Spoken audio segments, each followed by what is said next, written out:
A surplus of moisture last winter, most of us are facing a deficit this winter, largely because of the presence of El Nino in the Pacific Ocean. As spring planting approaches, Jacob Morse is here to explain if farmers and ranchers should be concerned. Jacob? Alan, last winter, 100% of our days had snow on the ground in Bismarck, while we've only had snow on the ground on 29% of days this winter, not insulating the ground.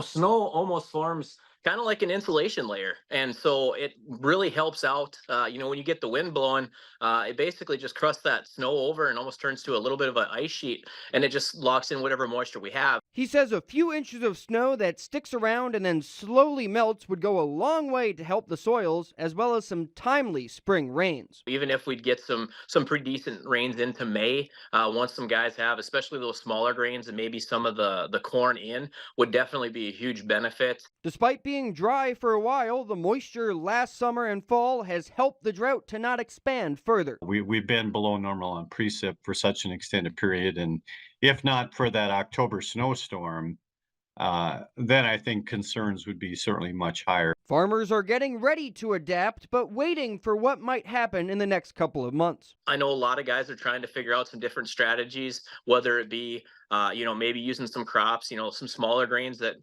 as opposed to a corn that maybe needs a little bit less moisture. Some guys are potentially going to make that shift, but as of right now, they're not going to deviate and just, necessarily sell the farm, so to speak, just to kind of plan ahead. But a change from muddy, cold fields the past couple of springs could be a positive. I think it's easier to get the crop planted in somewhat drier conditions than if you're overly wet and the soils are sticky and cold. So that's a positive. Additionally, holding over some of last year's surplus of grass and hay production might help some producers this year.